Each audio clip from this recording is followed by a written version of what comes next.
mecánico y más allá.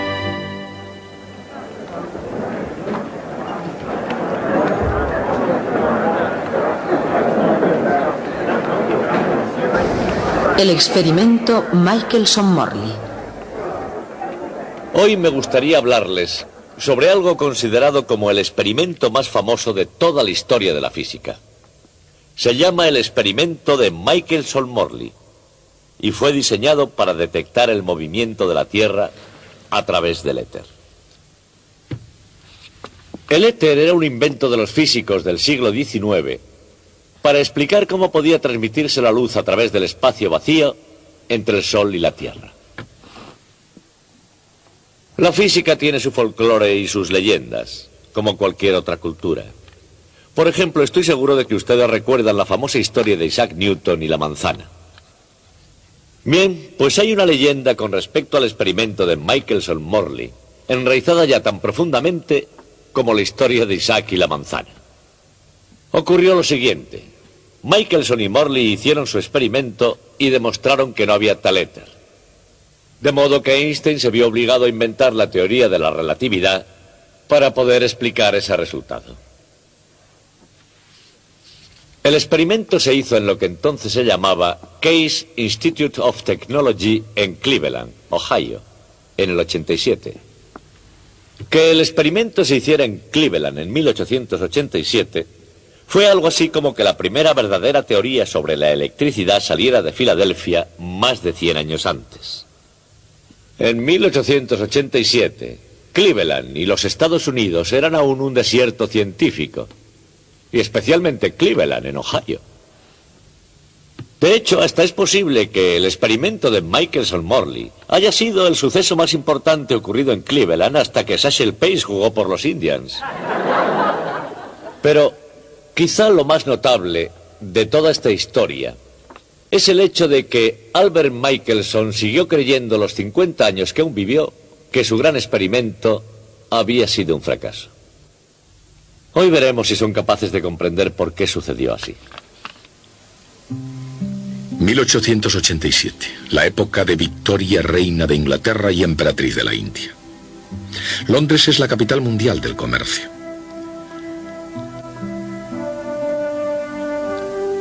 Al otro lado del canal, en Alemania, un niño llamado Albert Einstein celebra su 8º cumpleaños. Han pasado 23 años desde que James Clerk Maxwell estableciera sus ecuaciones para la radiación electromagnética. Al otro lado del Atlántico, los americanos han disfrutado de más de 2 décadas de paz y prosperidad desde la terminación de la horrible guerra civil. Oleadas de emigrantes procedentes de Europa van engrosando la población de los Estados Unidos. La frontera occidental está siendo establecida y va normalizándose. Mirando hacia atrás, el año 1887 parece un periodo de tranquilidad, no solo en el comercio y la política, sino también en la ciencia. Muchos físicos creían que ya se habían hecho todos los grandes descubrimientos. La física había alcanzado un estado de perfección que era totalmente etérea. En realidad, el concepto de éter era uno de sus dogmas centrales.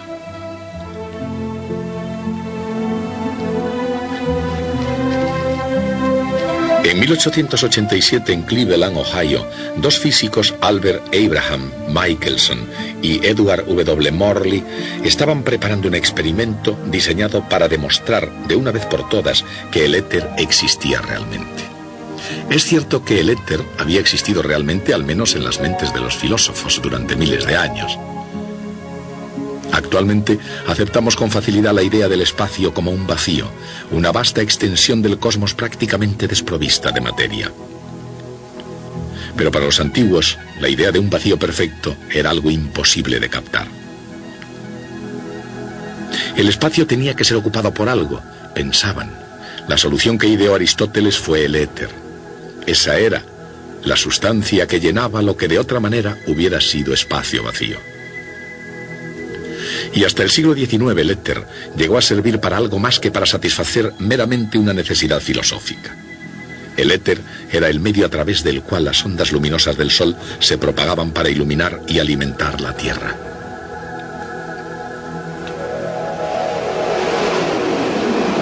Las ondas pueden propagarse en la superficie del agua a través de la masa de un cristal o a través del aire de una sala de conciertos.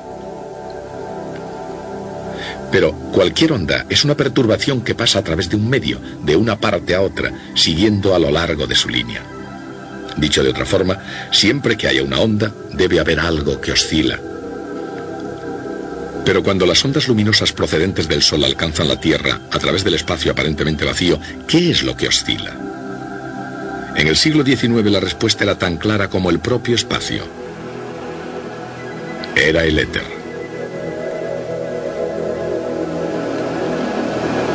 Para los físicos del siglo XIX, el éter no solo era real, tenía incluso propiedades físicas que se podían deducir observando su comportamiento. La velocidad de cualquier onda, por ejemplo, depende de la rigidez del medio a través del que pasa. Y por supuesto, la velocidad de la luz es enorme. Así que el éter debe ser ciertamente algo muy rígido. De hecho, los físicos decían que era casi imposible comprimirlo. Y por otra parte, la Tierra y otros planetas se movían con toda facilidad a través de ese éter incomprensible, obedeciendo las leyes de Newton, como si no estuvieran pasando a través de medio alguno. Si el éter se comportaba como un fluido viscoso, los planetas en órbita perderían energía paulatinamente y acabarían por caer en el Sol siguiendo una espiral. Y como eso no parecía estar ocurriendo, los físicos llegaron a otra conclusión definitiva sobre el éter. El éter, decían, es un fluido perfectamente móvil, sin viscosidad alguna, incomprensible, transparente, que llena todo el espacio. Conociendo tanto sobre él, lo único que quedaba por hacer era demostrar directamente su existencia mediante un experimento claro e irrefutable.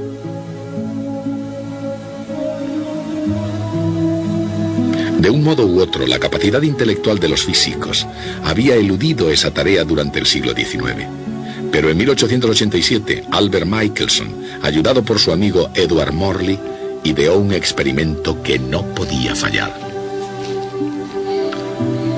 En lo que respecta a sus credenciales académicas, Michelson era indiscutiblemente competente. 4 años en Agnópolis, 8 años en la Escuela de Ciencias Aplicadas de Cleveland y 3 años más en la Clark University de Worcester, en Massachusetts.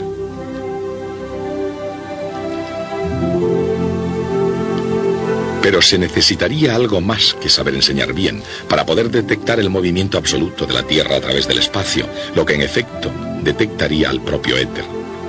Se necesitaría un experimento extraordinario dotado de un grado de precisión sin precedentes. Por suerte, Michelson estaba dotado de gran talento para diseñar instrumentos que pudieran hacer las más pequeñas y precisas medidas. Sus anteriores mediciones de la velocidad de la luz fueron mejores que cualquiera de las que se habían hecho anteriormente. Estando en Berlín, Michelson diseñó un nuevo instrumento dotado de una precisión exquisita que recibió el nombre de interferómetro. Aquí se puede ver un interferómetro de Michelson que utiliza un láser y comienza por dividir un rayo en dos. Un espejo en parte transparente y en parte reflectante envía 2 rayos que siguen trayectorias perpendiculares entre sí. Cada uno vuelve a ser reflejado hacia el punto donde el rayo se había dividido en 2. Ahí vuelven a combinarse formando un único rayo. El interferómetro de Michelson se puede considerar como una carrera entre 2 rayos de luz. Si la carrera termina en empate, el resultado es una mancha brillante en el centro de la configuración de la interferencia.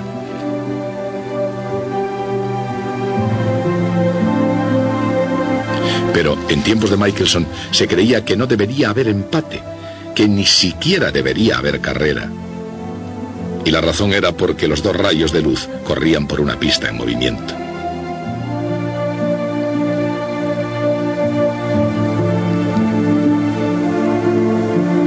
Todo el mundo sospechaba que la Tierra y por tanto también el interferómetro se movían a través del éter. Y así los rayos seguirían trayectorias completamente diferentes con respecto al éter.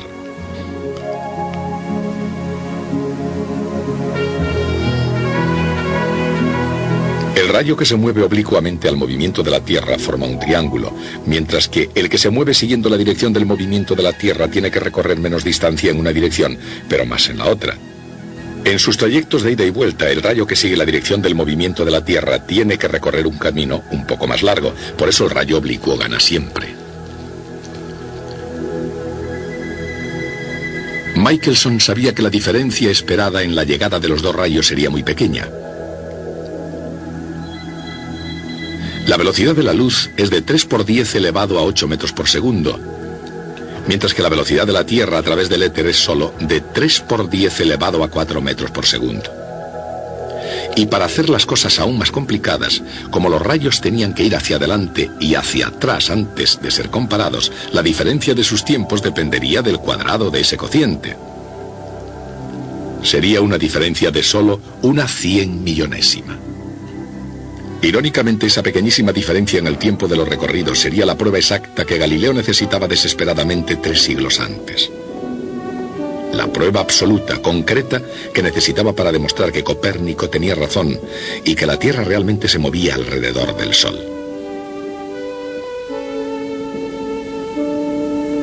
Galileo quizás habría ganado su proceso si hubiera tenido una verdadera prueba científica de que la Tierra se movía.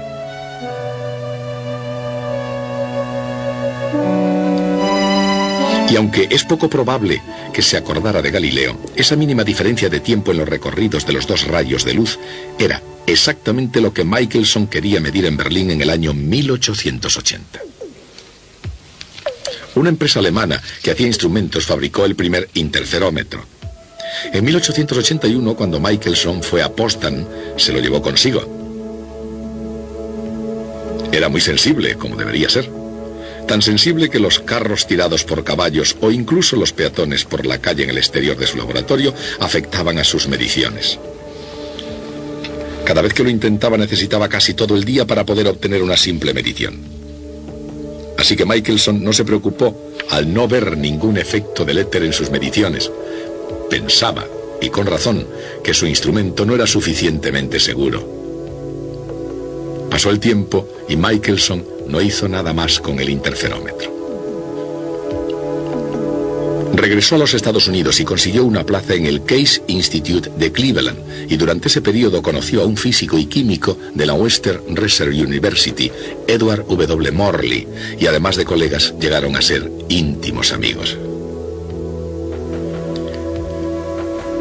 Mientras tanto, otros físicos le urgían a que intentara detectar de nuevo el éter. Así, en el año 1887, Michelson pidió a su amigo Morley que trabajara con él en un interferómetro nuevo y altamente sensible. El nuevo interferómetro era 10 veces más sensible que su instrumento de 1880. Michelson había estado pensando en el modo de conseguir la estabilidad del interferómetro, de hecho que no fuera afectado por el paso de carros y personas. Los espejos estaban apoyados sobre una gran base de piedra arenisca que flotaban en una piscina de mercurio. Cuando probaron su nuevo interferómetro, Michelson y Morley se sintieron emocionados y complacidos. El instrumento tenía la estabilidad y sensibilidad de detectar la esperada minúscula diferencia de tiempo en el recorrido de los dos rayos de luz debido a su movimiento a través del éter. El experimento se debía realizar observando la configuración de la interferencia con el interferómetro en una determinada orientación con respecto al movimiento a través del éter.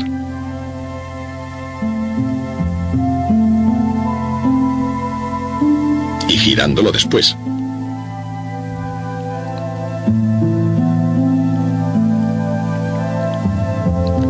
Si los dos rayos llegaban, por ejemplo, empatados, la interferencia constructiva dejaría una mancha brillante en el centro de la configuración.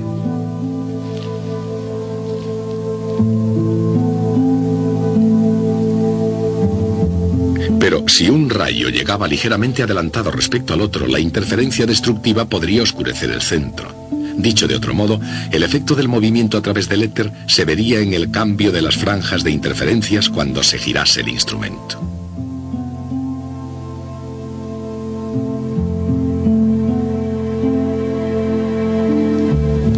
Con gran sorpresa por parte de Michelson y Morley, y exactamente igual de todos los demás, no hubo ningún cambio en absoluto en las franjas, lo cual quiere decir que no había retraso.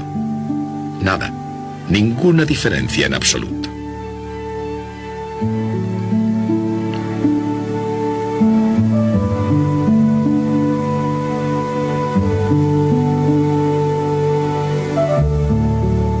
A pesar de los cambios que realizaron en el experimento en verano, en invierno, de noche o de día, el resultado era el mismo.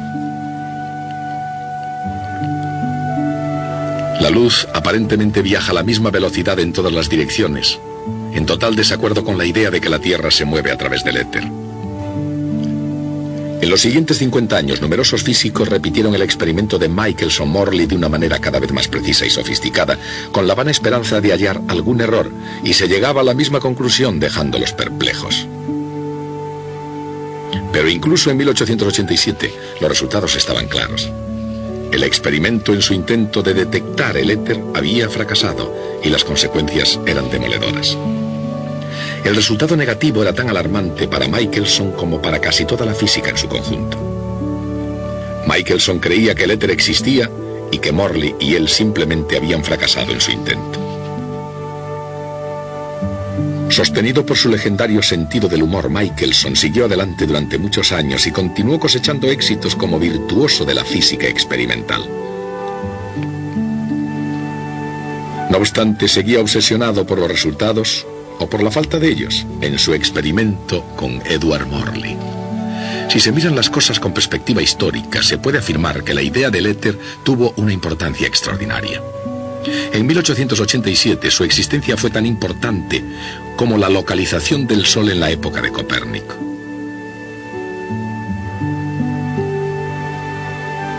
Ningún experimento había sido ni mejor concebido ni más cuidadosamente ejecutado.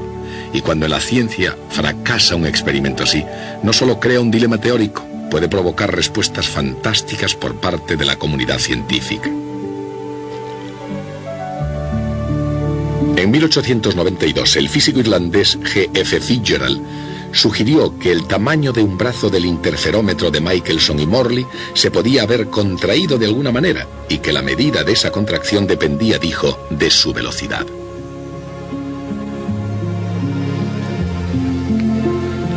Para la mayoría de los físicos, la contracción de Fitzgerald parecía absurda. Pero no así al físico más distinguido de Europa, H.A. Lorentz. Elaboró un modelo cuantitativo que explicaría el fenómeno y en el proceso desarrolló expresiones matemáticas que cambiarían la faz de la física. Acabaron llamándose las transformaciones de Lorentz. En 1899, el gran matemático francés Henri Poincaré examinó los resultados obtenidos por Michelson y Morley. Dio una explicación general que llamó principio de la relatividad. La idea que estaba detrás era la de que en un laboratorio nunca se detectaría el movimiento absoluto. Tiene que surgir ahí un tipo enteramente nuevo de dinámica, dijo. Poincaré tenía razón.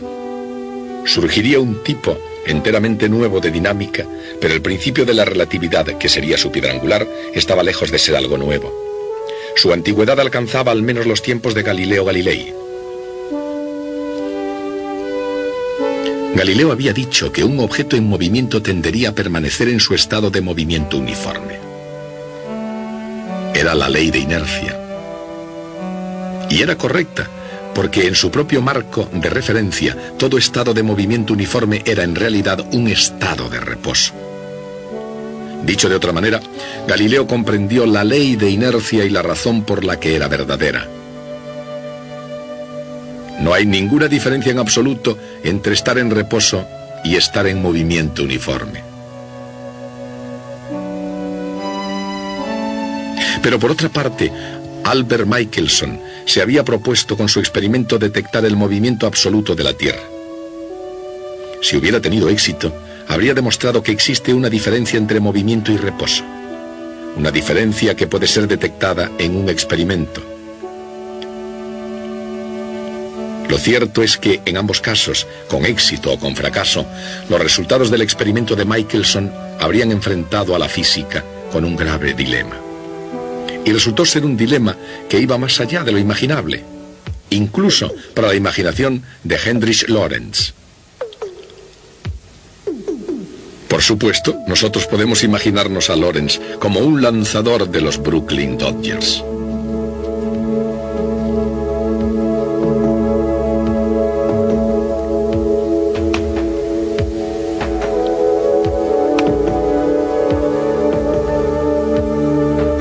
Supongamos que hubiera sido capaz de lanzar una pelota con una velocidad que fuera los 6 décimos de la de la luz, mientras pasaba rodando a esa misma velocidad por delante de Albert.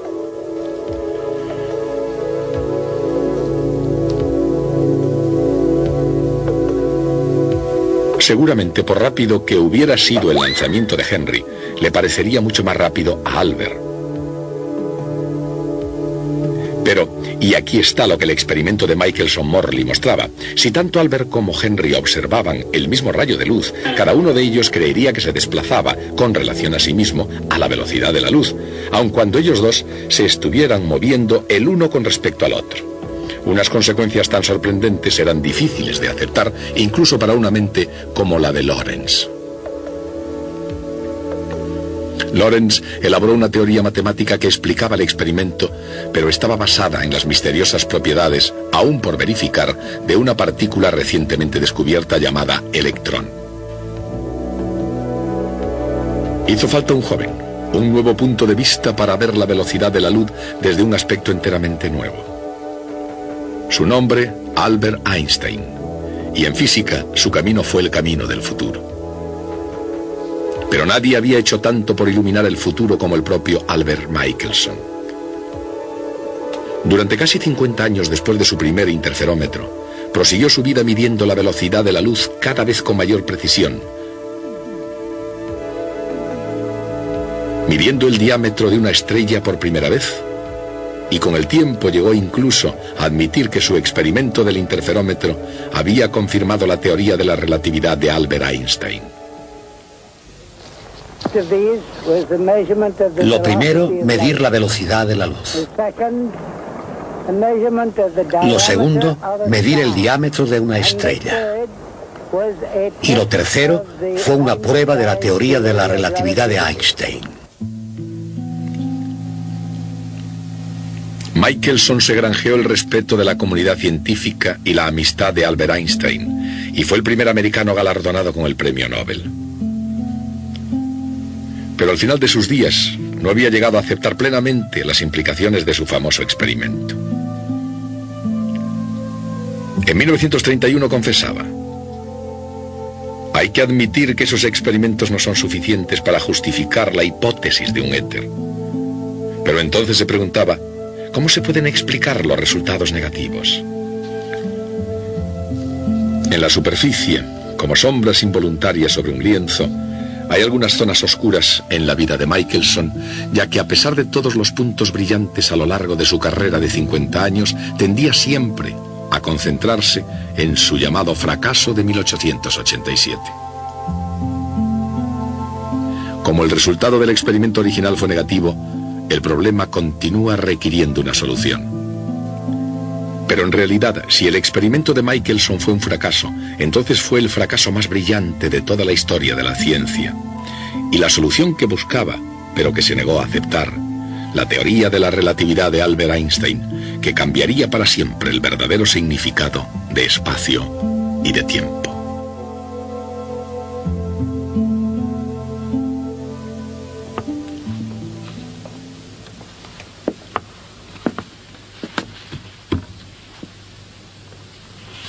Con frecuencia enseñamos física con sentido histórico.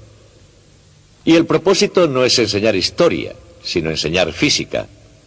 Y por eso muchas veces remodelamos la historia. No explicamos lo que realmente ocurrió, sino lo que debería haber ocurrido. Como supongo que hacerlo así tiene algún fin pedagógico, déjenme que les explique lo que debería haber ocurrido en este asunto. Debería haber habido un funcionario en una oficina de patentes en Suiza llamado Einstein, que debería haber dicho: Miren, el experimento de Michelson-Morley nos obliga a hacer dos cosas. Una, restablecer el principio de relatividad. Y la otra, empezar a creer que la velocidad de la luz es la misma para todos los observadores, independientemente de su estado de movimiento. Y de esos dos postulados fundamentales se deducen los asombrosos resultados de la teoría de la relatividad. Y ahora les diré lo que realmente ocurrió. Lo primero es que Michelson, desde luego, no llegó a creerse en su vida los resultados de su propio experimento. Pero lo segundo es que Einstein no solo no basó su teoría en el experimento de Michelson-Morley, sino que incluso más tarde aseguró que cuando escribió su famoso artículo en 1905 no había oído ni siquiera hablar de tal experimento. Y para ver cómo fue eso posible, nos veremos el próximo día.